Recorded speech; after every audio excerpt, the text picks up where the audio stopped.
Bé? Hola? Em sentiu bé? Em toca parlar de mi. Avui tinc el gran honor de presentar dues persones extraordinàries que han destinat la seva vida en l'estudi de la ciutat per visions molt diferents. I en això de l'urbanisme, que desgraciadament em toca treballar a mi, és essencial. La ciutat ha canviat tant, és a dir, des del Pla General Metropolità del 76, ara fa, 42 anys, ha canviat tot tant allò que era estrictament una estructura de grafos plantejada en el territori, ara no, ara hi ha aspectes mediambientals, aspectes de sostenibilitat econòmica, aspectes que ens miren la ciutat des d'infinitat d'ulls, tots amb la seva qualitat, que ens fan plantejar com ha de ser la ciutat en el futur. Per tant, persones que ho han estudiat des de diferents, ja veureu que semblen disperses, però en realitat són molt semblades.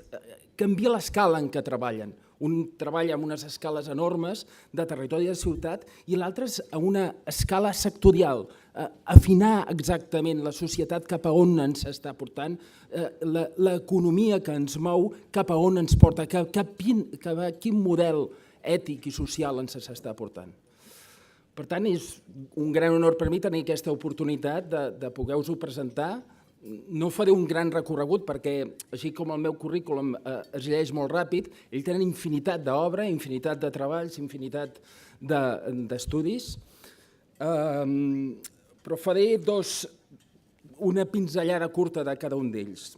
La Saskia Sassen és sociòloga, economista, és una persona incansable en el treball sobre aquest anàlisi dels canvis socials que ha produït l'economia i com aquesta economia ha produït el canvi en la ciutat, aquest bucle continu que tenim i que ens afecta a les ciutats.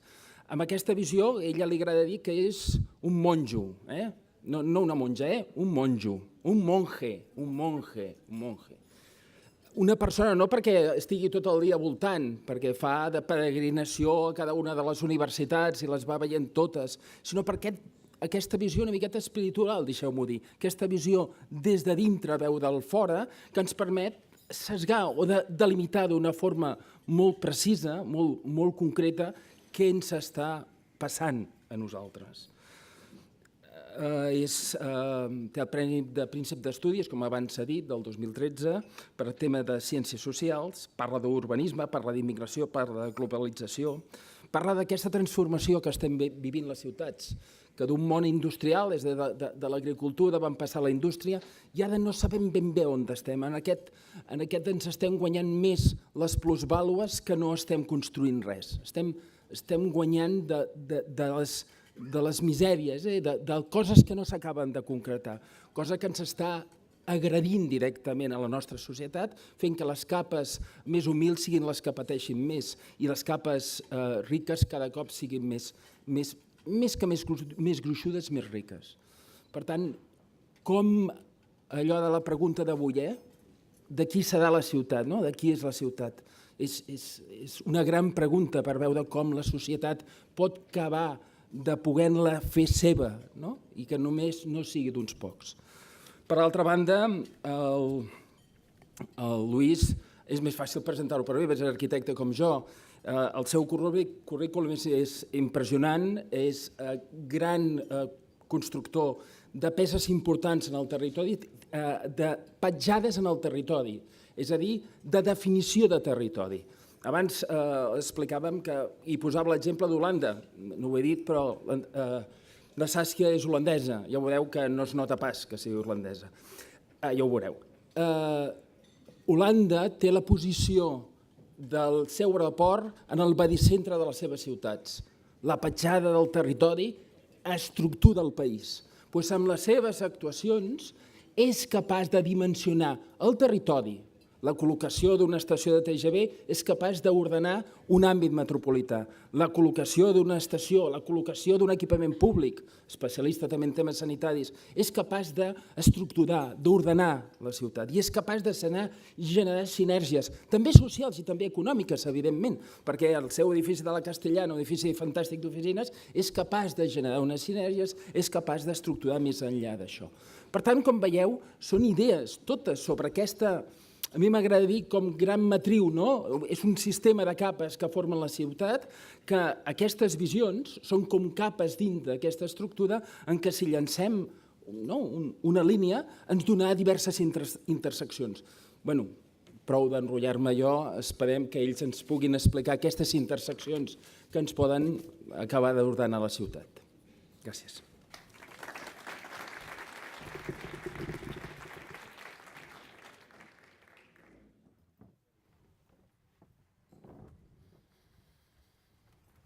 Te toca hablar a vos.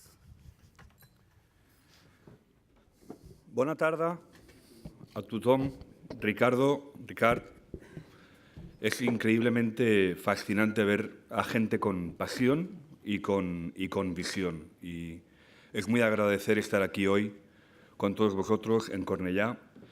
Comentábamos realmente la importancia que tiene tener clientes con visión y gente que realmente quiera abrir y mantener debates. Voy a haceros una presentación bastante breve o introductoria sobre lo que yo llamo las llegadas a las ciudades, ¿no? Tradicionalmente a las ciudades se llegaba en tren o en barco, eran las puertas de entrada a las ciudades. Hoy las llegadas a las ciudades son principalmente a través de los aeropuertos, ¿no? Y los aeropuertos realmente se han convertido en las catedrales del siglo XXI. Tradicionalmente la catedral era el centro de actividad social, en su entorno se producía mucha actividad económica y hoy estos edificios, estos grandes edificios de infraestructuras son, como digo yo, la catedral porque es también la puerta de entrada a una ciudad. Muchas veces es la primera imagen que mucha gente se lleva de una ciudad. Y si además es un aeropuerto hub, la gente está en tránsito, es la única imagen que se lleva de una ciudad, o de un país incluso. Por lo tanto, su relevancia es importantísima, ¿no? Vamos a poner un momento en contexto al aeropuerto del Prat. Yo no sé si vosotros lo sabéis, pero desde luego es el segundo más importante en tráfico en España. El año pasado pasaron 47 millones por el Prat. Está considerado el número 27 mejor aeropuerto del mundo y el segundo mejor del sur de Europa. O sea que realmente tenéis una buena joya aquí en Barcelona, vuestra puerta de entrada.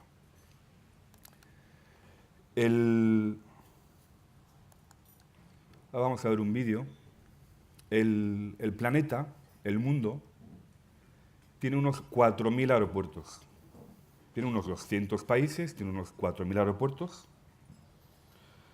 Y como decía antes, son la puerta de entrada y salida al mundo, ¿no? Y de estos 200 países, por la información que yo tengo, solamente hay 5 países en el mundo que no tienen aeropuerto.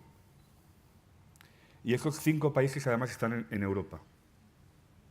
Son Andorra, San Marino, Mónaco, Liechtenstein y el Vaticano. Pero todos utilizan una puerta de entrada del país vecino, ¿no? Es decir, no hay ningún sitio en el mundo que no tenga una puerta de entrada. Y lo que estáis viendo ahora mismo es un vídeo que simula todo el tráfico aéreo. En el mundo hay 100.000 vuelos diarios y nunca hay menos de 10.000 aviones en el aire. Nunca. Eso significa que hay 10.000 aviones llevando gente a una puerta de entrada que es una ciudad. Pero vamos a hablar un momento de ciudades, ¿no? El aeropuerto más grande del mundo, Atlanta, con 103 millones de pasajeros el año pasado y solo 440.000 habitantes. Mirad la proporción, ¿no? O, por ejemplo, bueno, vamos a hacer un número. Si Cornellá tiene 90.000 habitantes, más o menos, y hacemos números redondos, más o menos sale que toda la población de Cornellá pasaría por Atlanta 3 veces al día, ¿eh?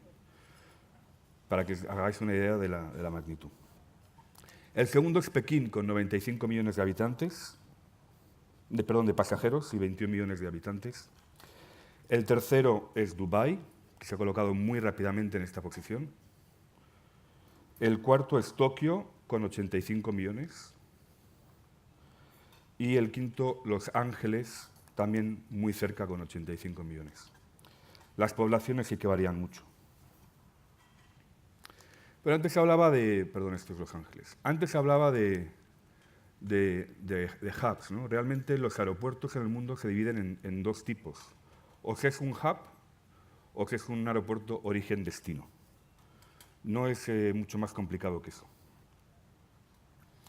Para que se hagáis una idea, Estados Unidos concentra el 48% de los aeropuertos hub del mundo, Asia el 32% y Europa el 10%.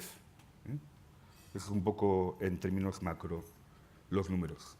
Y también hay solamente dos tipos de pasajeros.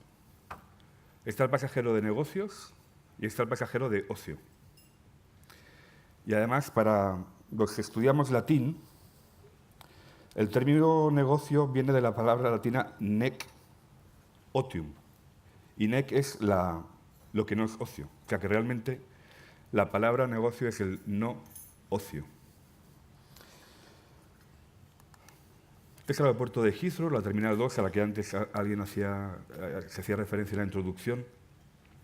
El aeropuerto de Londres tiene un 40% de su tráfico en tránsito. Eso significa que de los 80 millones de pasajeros que pasan por Heathrow, el 40% no toca Londres, solamente toca un terminal de estos.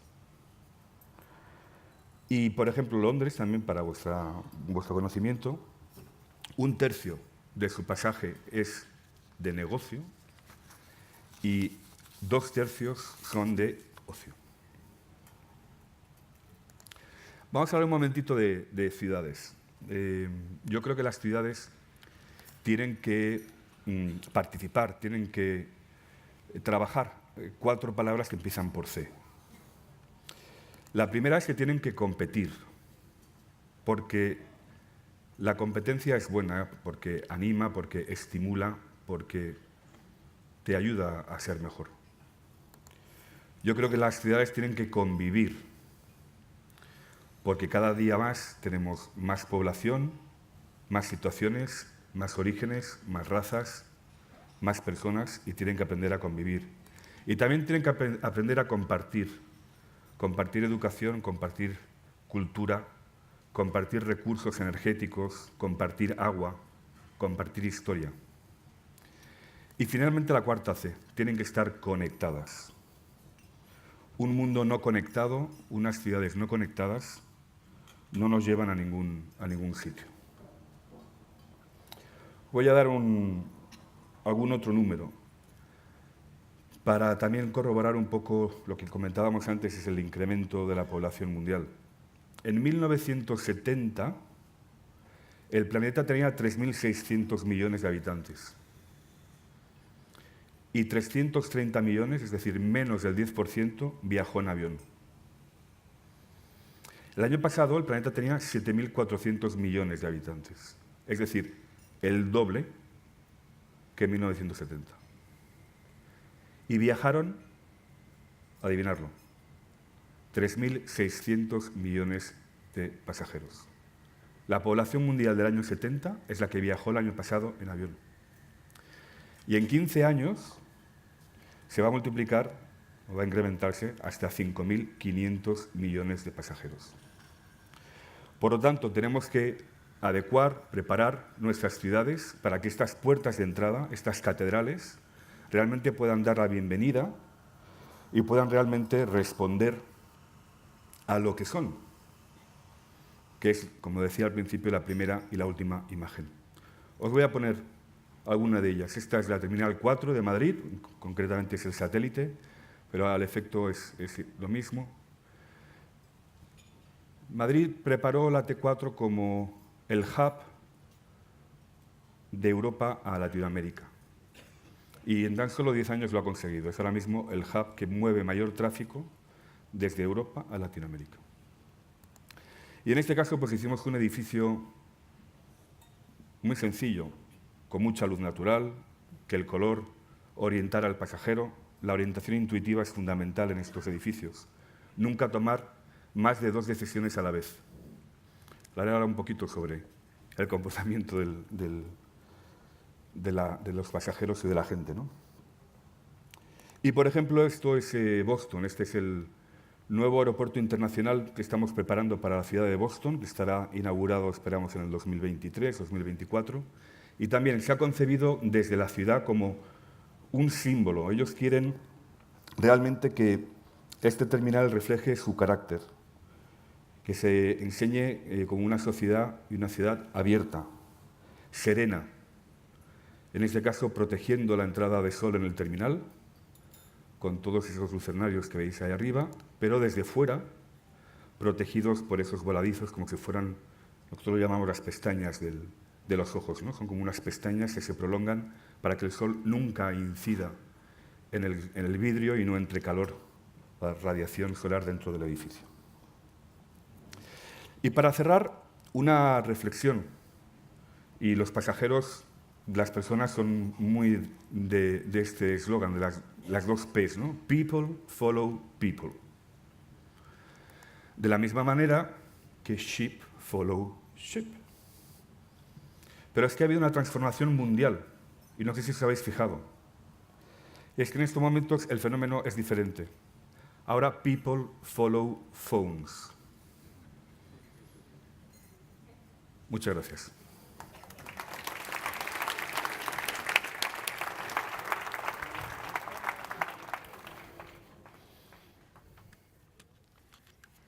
Bueno, a ver, yo soy corta.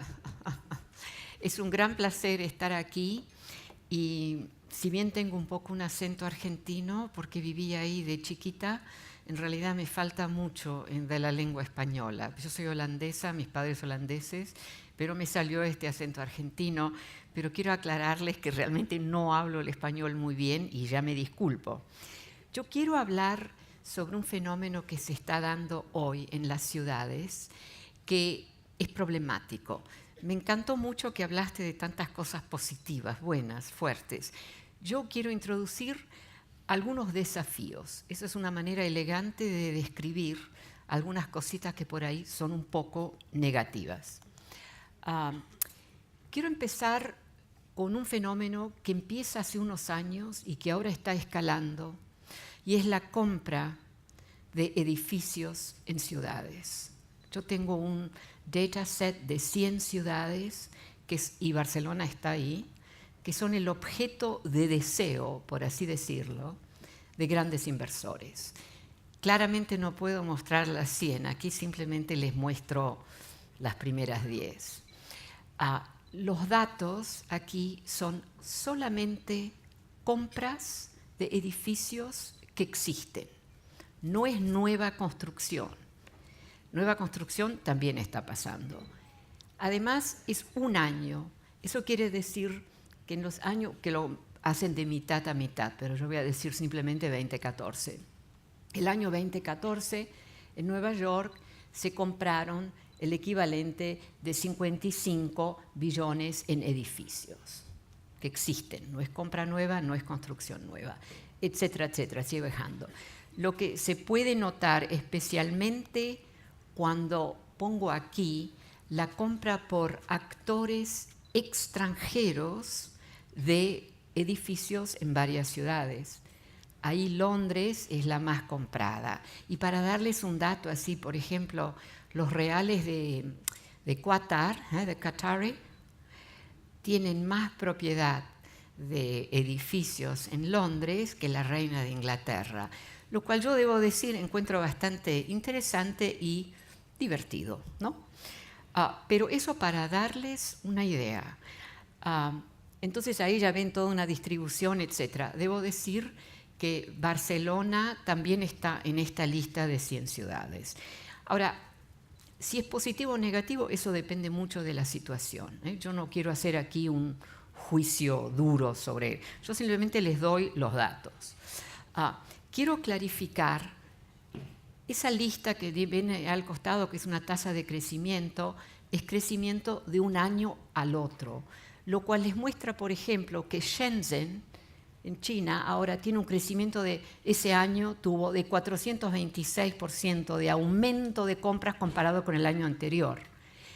Uno ve en algunas partes de la lista algo negativo, no en este grupo per se, pero más para abajo. Eso no significa que va perdiendo, significa que es menos crecimiento que el año anterior. Pero la tendencia general en estos últimos 5 años ha sido hacia crecimiento. Aquí ya ven una lista más larga y ven que está Barcelona. También Barcelona aparece en todas las listas, pero esta es la lista de foreign property, son extranjeros que compran. Y ahí Barcelona está entre el top de los 20, de las 20 ciudades. Repito, ustedes decidan si esto es bueno o negativo. Yo simplemente les doy los datos, ¿no es cierto? Ahora, he hecho un análisis que también contiene otras modalidades donde aparece Barcelona como una ciudad que se está movilizando en circuitos internacionales, ¿no es cierto? Entonces aquí, City Targets para inversión en oficinas, ¿no? Entonces, aquí como ven, Ámsterdam, Brussels, Prague, Madrid, etcétera, Barcelona. Barcelona está bastante alta. Yo he visto hay muchas listas, hay muchos datos, ¿no?, que estoy estudiando, y en ciertas listas Barcelona aparece continuamente bastante alto en la lista. Repito, si eso es bueno o malo, eso depende mucho de lo que está pasando, ¿no es cierto? Ahora, City Targets for Investment, o sea, ciudades donde realmente importa mucho hacer una inversión. Y ahí otra vez, en ciertas regiones, en este caso Barcelona y Milán, se han vuelto objetos muy deseables. Yo sé que no estamos en Barcelona, no se preocupen, esa parte la entendí, pero los datos no los tenemos sobre vuestra comunidad, los tenemos sobre Barcelona. Esto tiene que ver con la cuestión de logística. Cuando se trata de logística, yo he visto que Barcelona aparece en varias listas como una ciudad que ha manejado la cuestión logística muy bien y que atrae también a inversores extranjeros, ¿no es cierto? Aquí, no sé si esto se ve, pero lo que me interesaba es buyer type and sector of investment, el tipo de comprador y el tipo de inversión. Y ahí ustedes ven que Barcelona, saben que no apareció aquí, está en otra, ahí está, no sé, a ver, Está abajo, aquí, está abajo, sí. la ven ahí abajo, ¿no es cierto?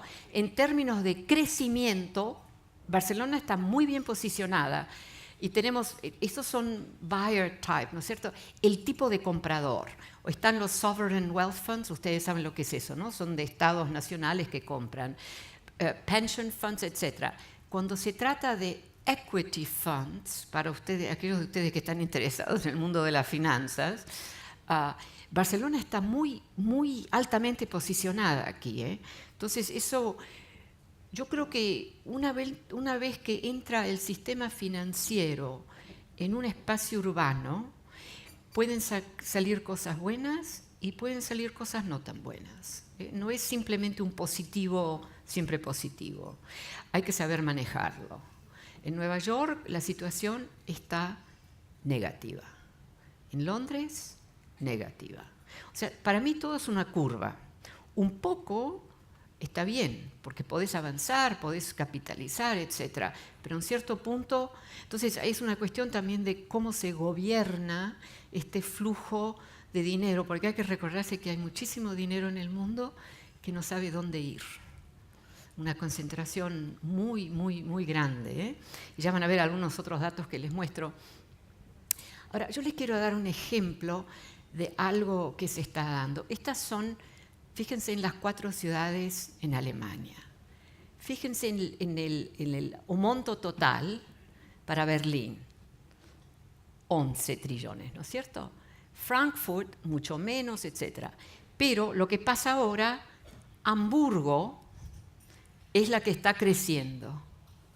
O sea, lo que vemos aquí es que entran en una ciudad, Berlín, que se ha investido mucho más que en Hamburgo, pero entonces otras ciudades toman el espacio de la que fue al inicio de este proceso la más deseada, ¿no? Entonces, hay un límite a cuánta inversión internacional y nacional de alto nivel está entrando en esa ciudad. En cierto punto, enough. I'm getting out of here. Y me voy a la próxima ciudad. O sea, yo en esa lista de las 100 ciudades al tope, realmente se ve una variabilidad. O sea, es una curva. Más en una cierta ciudad, después menos. Así que hay un límite, una especie de plataforma dentro de la cual se invierte y más de ahí, fuera de ahí, ya no. Aquí les doy un ejemplo. O sea, yo también como intelectual, digamos, a mí lo que me intriga aquí es que la materialidad, lo que esto nos va a mostrar, yo les explico en un minuto, es que la materialidad, que nosotros creemos si es material, es honesto, lo vemos. Esto es una mesa, bueno, no sé cómo se llama, pero lo que fue, ¿no? Estas son unas 14 o 12 grandes edificios en el centro de Londres. Ahí está el Thames, ¿no? Así, muy Londres, muy central, muy valorizadas. Yo estaba ahí con un periodista que me estaba investigando y yo oía a los turistas decir, fíjense todas estas maravillosas propiedades británicas, ¿no? British Buildings. No, son todas estas son propiedad de una firma, china. Nada contra los chinos, pero solamente para mencionarles. Entonces, lo material ya nos cuenta menos y menos de lo que está pasando. Esos edificios, propiedad de extranjeros, nosotros no lo vemos. La materialidad ella misma no nos cuenta eso. Entonces, es como una especie de un reposicionamiento de lo material que pierde capacidad de comunicar lo esencial, ¿no es cierto? Aquí, esas 100 ciudades que yo me estoy fijando representan el 10% de la población del mundo, el 30% del GDP, producto interior, ¿no? El 76% de property investment, inversión en edificios. Ahora, este investment es un tipo de inversión muy especial. No es simplemente cualquier compra de edificios. No es compra, es investment. Y ahí hay una diferencia que por ahí se puede discutir también. De acuerdo de Savills que realmente saben lo que están haciendo, y ellos se fijan en todo el mundo, y yo estaba ahí en Hanoi tratando de calcular, porque también hay mucha compra de edificios en Hanoi, en toda esa región de Asia, y no podía encontrar datos. Savills los tiene para aquellos que están interesados en el tema. De acuerdo a Savills, si uno se fija en los edificios en el mundo que han sido financializados, eso no significa todos los edificios, eso significa que el edificio está funcionando en dos circuitos. El circuito, por así decirlo, visual, el edificio, y el circuito financiero, porque esos edificios se van financializando y se pueden comprar, digamos, una pared, una pieza, lo que fuere, porque ya existen como otra condición, un producto financiero. Entonces, existen en esos dos niveles, ¿no es cierto? Entonces, esta cifra, que es mucho más que Global GDP, del Producto Interior Total del mundo, o sea, esto es más, el Producto Total, si incluís a China, Estados Unidos, es 68 trillones. Esto es 217 trillones. O sea que es un fenómeno de inversión en materialidades que después se pueden transformar en no materialidades y que se pueden comprar, vender. Porque esa cifra es en parte una función de que se ha transformado en algo que podés comprar y vender en un minuto. O sea, eso, hay mucha capitalización. Ahora, para darles ejemplos, aquí este mapa, que no pueden contarlo, pero 60.000 propiedades de edificios importantes, digamos, ¿no es cierto? Todos propiedad de actores que no están en Inglaterra. in the kingdom, United Kingdom. No tenemos nombres, sabemos solamente el tipo de propiedad, pero no hay nombre. Tenemos los datos, o sea, uno puede averiguar después los nombres, pero no hay tampoco una persona que sea la propietaria, ¿no es cierto? Son casi como sistemas. Nueva York. En Nueva York tenemos toda una cantidad de grandes torres que se han construido, un poco de lujo, que están básicamente vacías. Y se van vaciando más, porque los pocos que habitan en estas torres dicen, yo me siento muy solo aquí. Y se han ido a otros edificios. Estos edificios, y hay varios, hay como una docena de estos grandes edificios que están básicamente vacíos. Y la gente dice, ay, pobrecitos, no están ganando la renta. No. Esto es una nueva modalidad y es muy alarmante a mi manera de ver.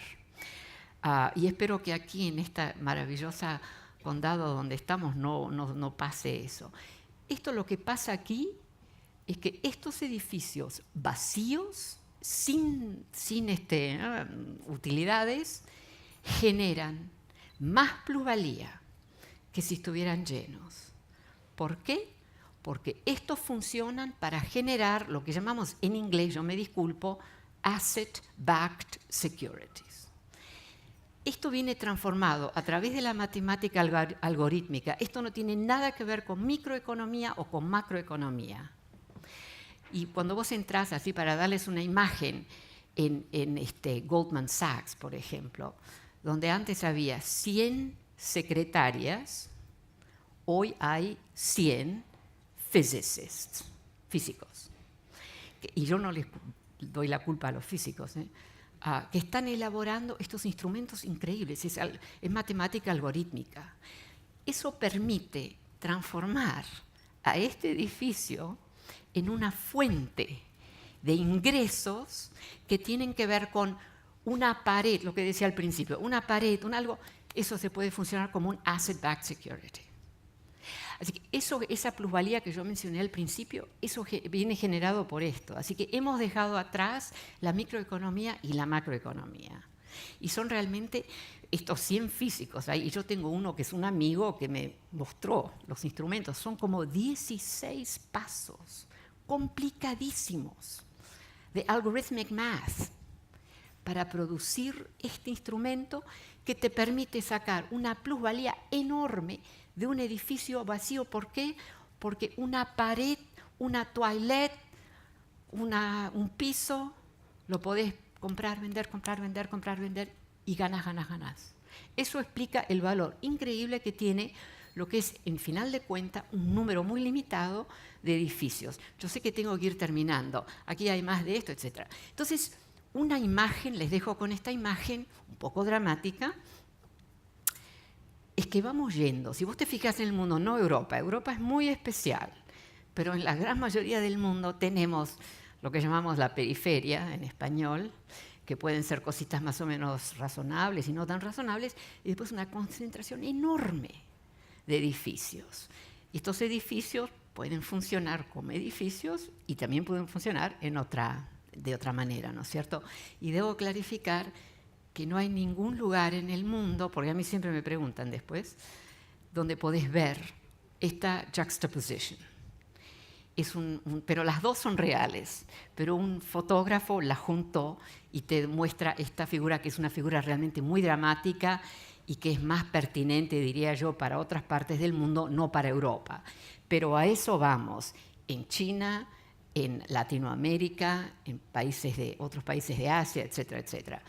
Así que yo diría que la cuestión de los edificios ha entrado, o sea, edificios de cierto valor, ha entrado circuitos muy innovativos, mentes brillantes produciendo los instrumentos, pero para mí algo muy, muy disturbing. ¿Disturbante? ¿Eso existe, disturbante? Y les dejo con esta imagen un poco dramática. Muchas gracias.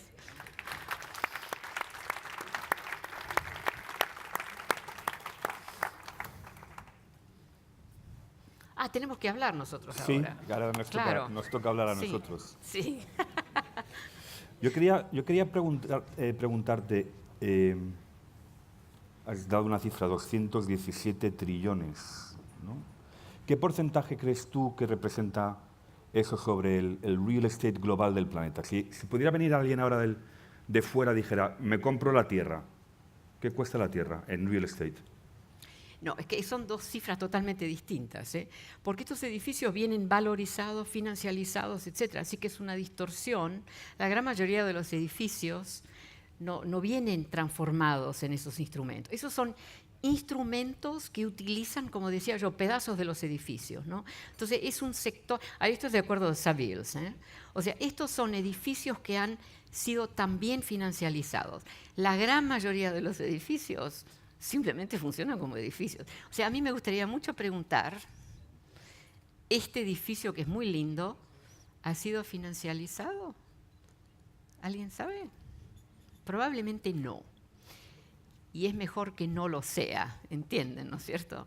O sea, es la cuestión de la... O sea, ahí yo llegué a esto a través, porque a mí me interesa mucho el mundo de las finanzas, son un poco una crítica, ¿eh? Pero entonces yo encontré esta modalidad, ¿no es cierto?, que financializan ciertos tipos de edificios. Repito, como ya dije, es una pequeña minoría de todos los edificios en el mundo que vienen financializados. Es una innovación, o sea, muy reciente, ¿eh?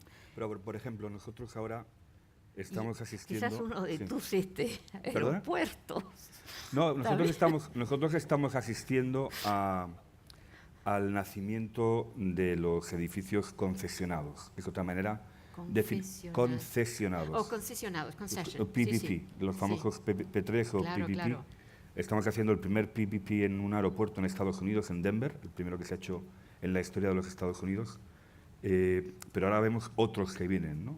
Realmente, al final, la sociedad, las administraciones no tienen recursos para afrontar inversiones multimillonarias para preparar estas ciudades, para preparar estas puertas de entrada, ¿no? Sí. Nosotros no... O sea, si me dijeras cuál es el valor medio de los aeropuertos en los que estamos trabajando, pues son de $1 billón americano de dólares, ¿no? de 1.000 millones de dólares. Es más o menos el tamaño medio de los proyectos que nosotros hacemos.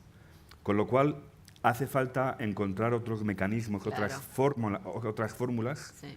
que lo único que van a hacer es disparar esos 217 trillones a 400, 500 a lo siguiente, porque Sí. al final es todo Sí. una pura Sí. escalada exponencial, ¿no? Sí, eso va a ir creciendo. O sea, lo interesante es que una vez que dejas la microeconomía y la macroeconomía detrás, ¿eh?, y entras en este mundo de la matemática algorítmica, que la matemática algorítmica, cualquiera de nosotros puede inventar un algoritmo, ¿lo entienden, no es cierto? Sí, claro. O sea, y son formaciones abiertas, en un cierto sentido. Entonces, eso cambia todo, porque hay tantas cosas que podés hacer funcionar como lo que son, la utilidad práctica que pueden tener, edificio, etcétera, o algo muy diferente. O sea, que entra en esta cuestión. Hay que decir una cosa que no mencioné, que el circuito de grandes inversores a nivel mundial, quizás más bien en el occidente, digamos, pero también le dijo a los financieros, basta de derivativos. Queremos asset-backed security. Queremos alguna cosa material, lo cual es interesante, bueno, ¿sabes? Entonces los aeropuertos, o sea, son propiedades complicadas, ¿no es cierto? Pero por ahí también podría entrar eso ahí, ¿eh? O sea, hay una especie de, una manera de verlo, es como roving es una palabra inglesa muy buena, algo que está ahí buscando, y que tiene los instrumentos para encontrar materialidades que se puedan financializar, ¿no? Entonces, el extremo que yo les mostré es lo que está pasando en Londres, en Nueva York especialmente, esas dos ciudades, que es un edificio, puede darte un edificio vacío, no usado, lo cual es muy destructivo de la ciudad, ¿entienden? Es muy perverso. Es perverso, exactamente, perverso. Pero te puede generar más plusvalía porque está vacío que porque ahí se puede comprar, vender, que si fuera propiedad de... Eso es una innovación, y eso realmente es problemático. Es de admirar los instrumentos. Bueno, en Londres, por ejemplo, se está debatiendo Sí, el no permitir adquirir propiedades si no las utilizas o habitas. Igual que en Nueva York también. Exactamente. Se está hablando de eso. Es decir, una que sí. respuesta a esta situación. Evidentemente, porque las ciudades, Sí. los barrios no pueden estar vacíos Sí. por pertenecer a esta burbuja especulativa que en el fondo, aquí en España siempre hemos dicho que el último bien, ¿no? el bien que el español siempre ha buscado ha sido el ladrillo, ¿no? Todo el mundo buscaba el ladrillo como la fórmula más segura de ahorrar y de Ladrillo tener en una el sentido de una casa, ¿no? Sí, correcto. Ladrillo, qué palabra buena. ¿Es español ladrillo? ¿O es Seguro. árabe? Yo creo... Pero no importa. Don't know. Yo siempre fascinada con las palabras. Pero bueno, es una reflexión muy, Sí, muy interesante. ¿no? No, exactamente. Y además en un momento en el que las ciudades solamente están creciendo en población. Cada vez somos más, vivimos más. La población, el incremento de la población mundial no es porque haya crecido la natalidad o esté creciendo la tasa de natalidad, es porque morimos mucho más tarde. Realmente por eso está creciendo. Sí. Con lo cual todas las ciudades se tienen que adaptar a una realidad social diferente, porque cuanto más mayores somos, peor vemos, peor escuchamos, peor andamos, nuestro entorno también es diferente, la movilidad es diferente, Sí. el acceso. Entonces, realmente son muchísimas oportunidades realmente. Sí. A mí me gusta verlo todo como una oportunidad, ¿no? Claro, Todo claro. lo que se nos claro. presenta por delante. Sí. Te tengo que contar, justo no sé por qué, algo que dijiste me hace pensar. Mi marido y yo estábamos por un año en Los Ángeles, y no era la Los Ángeles de hoy, era muy aburrido en realidad. Y una de las cosas que nos encontramos haciendo es que ir al aeropuerto era un sábado, así como andando con un coche, donde podías encontrar una mezcla de personas, nos causó tanta gracia. O sea, él es un intelectual, yo también, pero la noción que el aeropuerto era un espacio donde ibas a tener toda una mezcla de tipos de gente, tipo de vestirse, o sea, así. Bueno, eso es lo que estamos haciendo en Denver.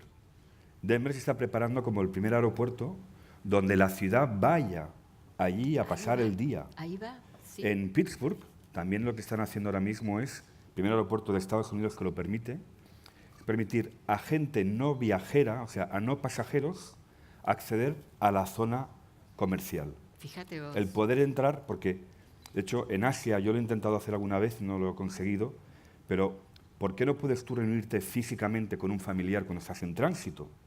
Si tú aterrizas en Londres y estás 4 horas esperando a tu próximo avión, ¿por qué no te puedes ver con tu hermano que está viviendo en Londres? Claro, ¿no? claro. Entonces, los aeropuertos, o los terminales, mejor dicho, como edificios, están empezando a explorar un nuevo sinfín de utilidades para aproximarlos, hacerlos más cómodos, más humanos, más cercanos a la sociedad. Claro, la imagen también es de un aparato de edificios enormes, ¿no? Que no tiene nada que ver necesariamente con el volar. O sea, en Heathrow tenés otro mundo, un segundo mundo, digamos, ¿no es cierto?, de operaciones que tienen que ver con cosas comerciales, digamos, ¿no?, de mandar. O sea, hay mucha otra actividad. O sea, es un espacio muy importante, ¿no?, lo que vos decís. Son mini ciudades. Si tú piensas en un terminal como... O sea, un terminal es frontera de país, muchas veces, es internacional, Claro, es frontera de país, sí. es centro comercial, es negocio, es ocio, es restauración, es gastronomía, es cultura, y luego alrededor de muchos de estos edificios siempre tienes centros de convenciones, hoteles, otra serie de negocios paralelos, ¿no? Hubo un momento en Europa donde los grandes aeropuertos, París, Frankfurt, etcétera, tenían una modalidad que llamaban una High Seas Jurisdiction. High Seas es en los mares, o sea que es un espacio universalizado, ¿no es cierto? Y instalaron esa noción de High Seas Jurisdiction en los grandes aeropuertos. ¿Por qué? Porque eso significaba que los que llegaban al aeropuerto podían ir, si no los querían tener en el país, o sea, los inmigrantes, etcétera, los refugiados, o los sospechados, los metían en esa parte, entonces, siendo una high seas jurisdiction, se los podían mandar de vuelta a su país de origen. Eso pasó en Londres, pasó en París, pasó en Nueva York, en JF Kennedy, ¿no? Entonces, al final, la Corte Europea dijo no. Esa no es una buena y eliminó eso. Pero el aeropuerto se ha vuelto un espacio tan estratégico que hay todo. Si vos te empezás a fijar cuáles son el tipo de leyes o de algo akin to a law para las cuales se está usando el espacio del aeropuerto. O sea, eso fue un elemento muy dramático. La Corte de Europa tuvo que hacer todo un proceso para cancelar. La tenías cuando, ¿cómo se llamaba el tipo que se fue de Estados Unidos, que estuvo ahí en el aeropuerto de Rusia, de Moscú? También fue eso, un high seas jurisdiction dentro del aeropuerto que le permitió a él habitar ahí por un poco de tiempo por lo menos, porque ahí no se lo podía tocar.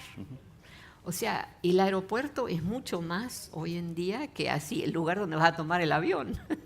Y todo es un espacio intermediario, ambiguo a menudo, ¿no? Hoy va a ser cada vez más, va a cobrar mucha más relevancia, ¿no? Sí, sí. ¿Tomamos preguntas aquí Yo creo del que público? sí, ¿no? ¿Tienen preguntas? ¿Alguna pregunta?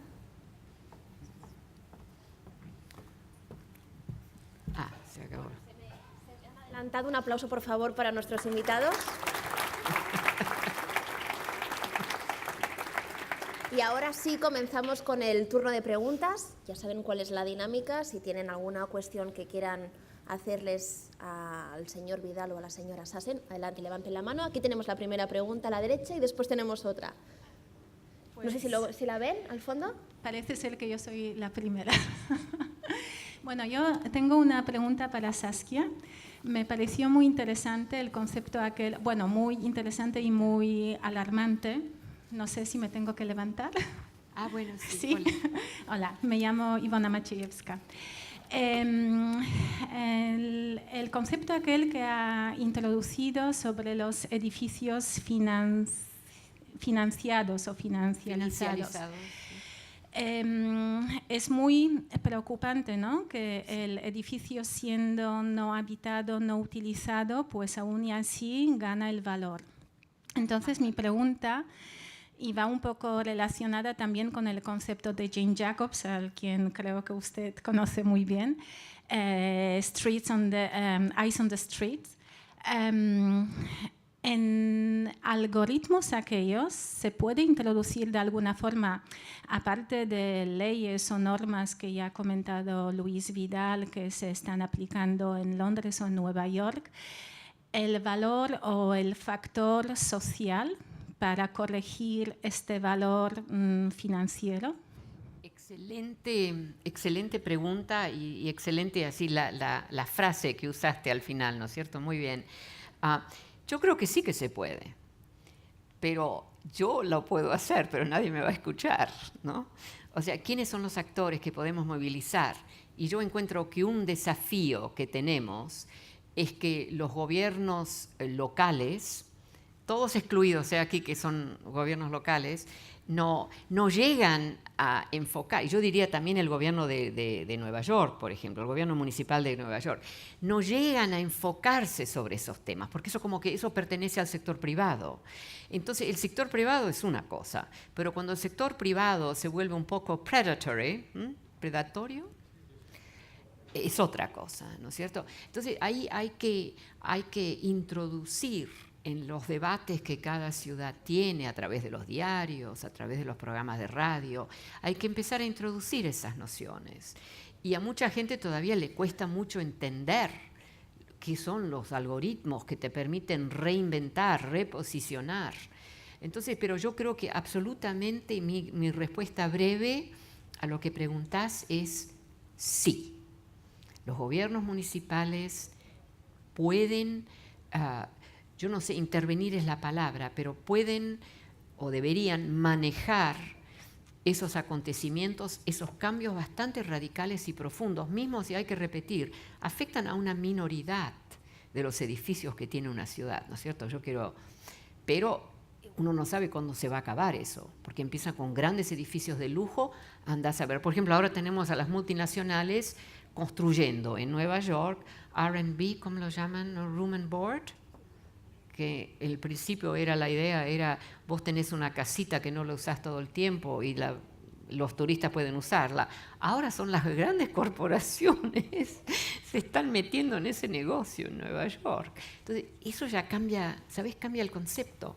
Entonces, hay una especie de transformación de este tipo, que son sutiles, que si no lo sabés, no lo ves. Lo visual, como yo decía, ¿no? Lo visual realmente nos está contando menos de lo que nos solía contar. Y eso a nivel de ciudad importa. Hay problemas, hay desafíos, pero gracias, excelente pregunta. Segunda pregunta.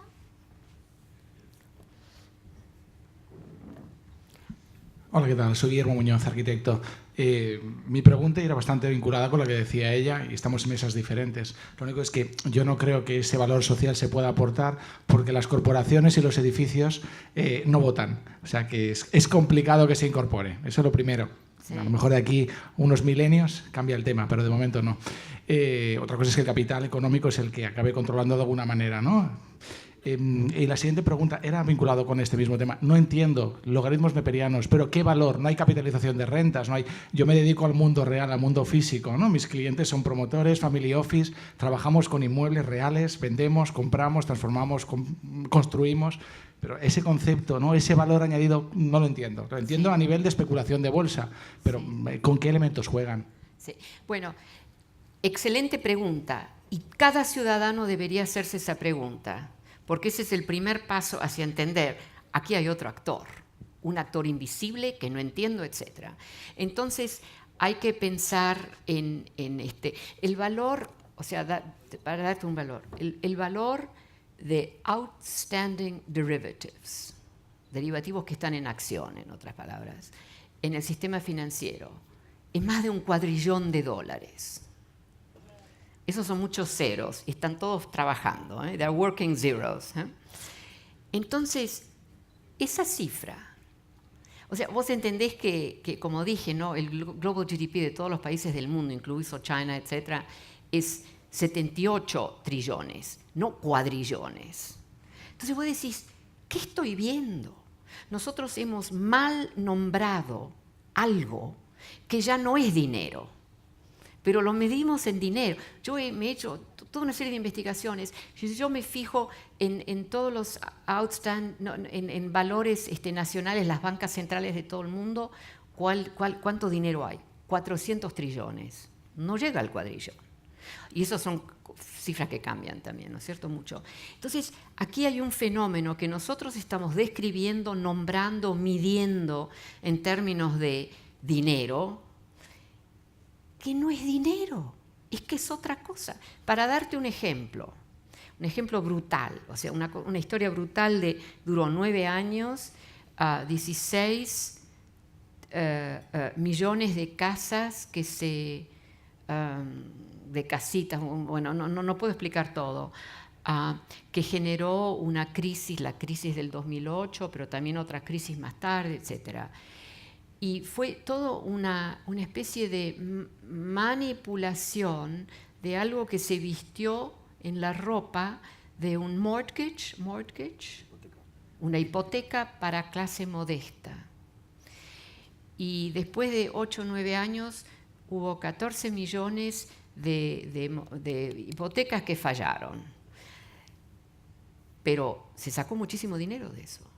Pero se sacó a través de esos años, esos 7, 8 años, y es demasiado complicado, en realidad me doy cuenta, yo me disculpo, es demasiado complicado para explicarlo, pero eso fue el primer experimento para el cual lo que les describí hoy es el segundo experimento. Ese primer experimento generó una enorme plusvalía para aquellos actores que supieron cómo usarlo.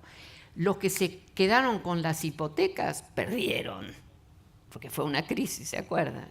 Entonces, lo que está pasando es que estamos desarrollando instrumentos increíblemente complejos y brillantes, hay que decirlo, para extraer. Yo digo que el sistema bancario normal es una forma económica, ¿no? De actividad económica, todos lo necesitamos. Las altas finanzas en estas manifestaciones que yo les estoy describiendo son un sector extractivo. Son como la minería. Una vez que lo agarras, lo dejas destruido, etc. La banca tradicional es comercio, quiere que los hijos y las hijas le vaya mejor que a los padres porque pueden entonces hacer más préstamos, etc., ¿no? Hay una parte de la alta finanza que no tiene nada que ver con eso. Hay que verlo como un mecanismo brillantísimo para extraer, y es como la minería. Una vez que extraes, lo que dejas ya no importa. Eso es serio.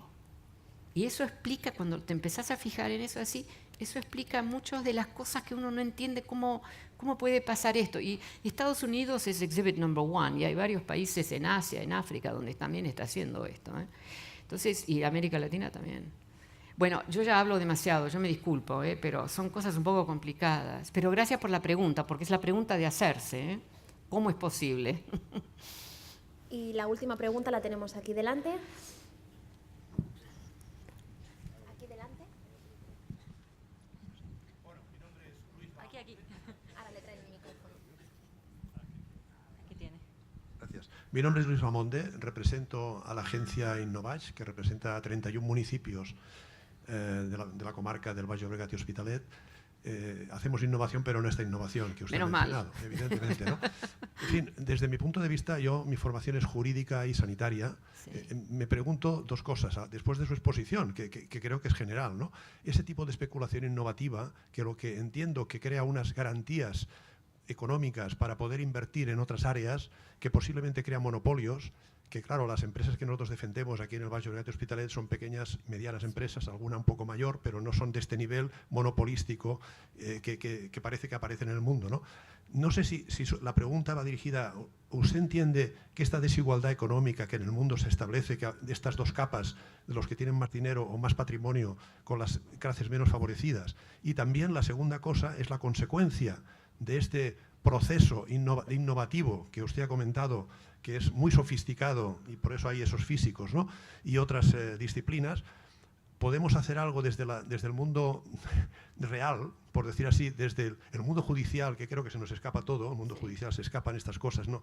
El Big Data, estas inversiones, muchos aspectos que suceden en la economía, Sí. para poder regular estos aspectos, que no haya esta dispersión de cara a un futuro, que las capas sociales menos favorecidas, como se ha comentado también por parte de ustedes, se vean cada vez más desfavorecidas de cara al futuro. Que llegue un momento que esto se rompa, esta burbuja, y cree una situación mucho más grave, porque todas estas garantías que se han puesto para conseguir determinados fines, cuando se rompan, porque el valor real de este edificio o de un edificio concreto no vale 10 veces más de lo que suponen las garantías que se están dando, y ahí eso explicaría que el PIB mundial, que usted, el valor de estos edificios triplica el PIB mundial que se genera, el Producto Interior Bruto. Esto es preocupante, ¿no? Nos ha creado, yo creo que a todos, una preocupación importante. Gracias.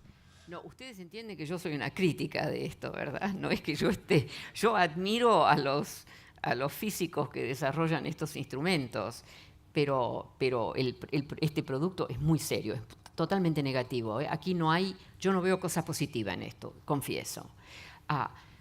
Pero la matemática algorítmica la podemos usar para muchas cosas, ¿eh? Eso también quiero clarificarlo. La culpa no la tienen los físicos, ¿eh? Es un mecanismo de extracción. Ahora, lo que yo les describí es una situación o un producto, digamos, extremo. Lo que a mí, que puede solamente funcionar hasta cierto punto. La gran mayoría de los edificios no van a entrar en ese circuito. Pero la pregunta que sí que me hago es, ¿cuánto más daño puede hacer este instrumento? Porque la verdad es que nos sorprendió a todos que lo bien que funcionó. Y parte de eso tiene que ver, y aquí hay un momento irónico que yo no me lo quiero olvidar, la materialidad todavía importa.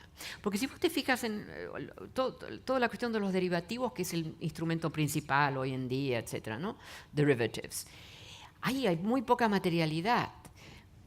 cuando el sistema financiero, cuando it deploys its intelligence, ¿no?, para agarrar cosas materiales, ya es otra cosa eso, ¿eh?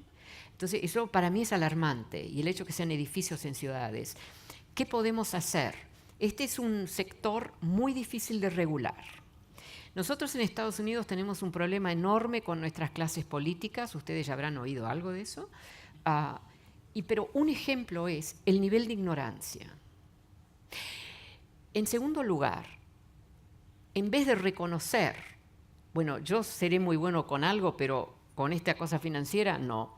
No, eso es justo al revés lo que hacen la mayoría de nuestras clases políticas. Y es que invitan a los cuando tienen algún problema en lo financiero, por ejemplo, por eso pasa en otros sectores especializados también, invitan ¿a quién? A los financieros, que ni siquiera a los banqueros tradicionales. La banca tradicional es buena, es comercio, ¿eh? Entonces, estos financieros les cuentan un cuento porque nadie entiende nada de todos modos, ¿eh? Entonces, cero. Se salen con... Segundo elemento, ley. A mí me interesa muchísimo la ley. La ley es posiblemente uno de los instrumentos más importantes y hay que desarrollar nueva ley. Por ejemplo, en Estados Unidos yo tengo mi listita de lo que se debería desarrollar. Y las inteligencias existen, los instrumentos existen.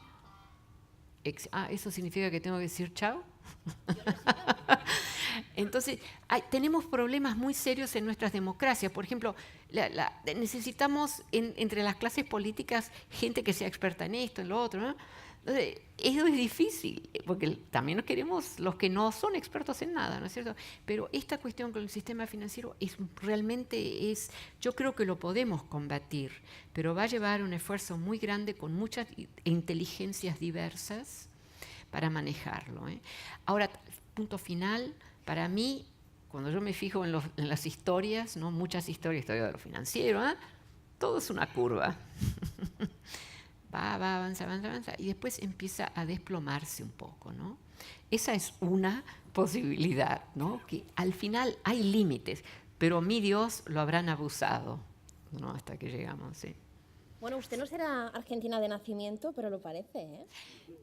En todo caso, estamos hablando del nuevo modelo de ciudades, de la ciudad global, y los aeropuertos tienen un papel muy importante. Usted ha mencionado, señor Vidal, el hecho de que en algunas ciudades de Estados Unidos se está abriendo la opción de que ciudadanos sin pasaje puedan entrar en esos aeropuertos. ¿Cree que eso sería viable aquí en Barcelona? Por supuesto, claro, sin ninguna duda. Sí. ¿Pero qué normativa se tendría que hacer o qué cambios se tendrían que hacer en ese aeropuerto, en el nuestro? Realmente, como lo han planteado en Pittsburgh, es que cualquier persona que lleve una identificación, en este caso sería un documento nacional de identidad, puede pasar el control de seguridad exactamente igual que un pasajero, lo que pasa es que no tiene tarjeta de embarque, con lo cual no puede montarse en ningún avión. Hay un control para entrar en el avión, si uno no tiene tarjeta de embarque no puede entrar, y luego utiliza el flujo natural de salida. Así es como se está haciendo, es muy sencillo. ¿Y eso también obligaría a cambiar la estructura o el diseño de los aeropuertos? Bueno, estamos, para todos aquellos que viajan mucho, os puedo decir que por fin una empresa israelita ha inventado y ha patentado un sistema de control de seguridad 300.000 veces más efectivo que los sistemas que tenemos hoy y que se está ya probando y que posiblemente se empezará a instalar dentro de, yo creo, de 2 o 3 años, y nos va a permitir acceder a lo que se llama el lado aire o acceder a la zona después del control sin tener que desnudarnos ni reducir la cantidad de líquido. La máquina, ¿no? No, porque realmente es una nueva tecnología que detecta explosivos, drogas, líquidos no adecuados, etcétera, y no necesita entrar en las máquinas, en los ordenadores, en las computadoras, en los iPad. Y tú simplemente andas por un pasillo y si tienes algo, saldrán a invitarte a que pases a un lugar de reconocimiento. Pero sin perder la dignidad, ¿no?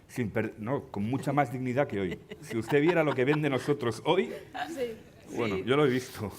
Bueno, pues nos quedamos un poco con este mensaje, con la catedral de las ciudades globales, que son los aeropuertos. Yo creo que aquí todos nos sentimos muy orgullosos de nuestra catedral del Prat.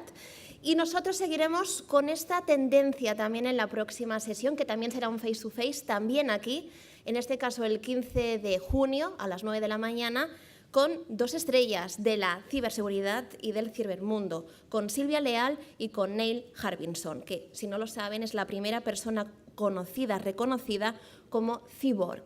En todo caso, si quieren volver a escuchar los temas más destacados de esta conferencia, de este face-to-face, nosotros les invitamos a que se descarguen nuestra aplicación, si la tienen, pues que le echen un ojo, que miren también nuestras redes sociales para ver las fotografías, quizás en algunas salgan ustedes, y que nos sigan apoyando y que sigan con nosotros en el próximo día, que será, como digo, el 15 de junio. Gracias por su atención y que acaben de pasar un muy buen fin de semana. Hasta la próxima.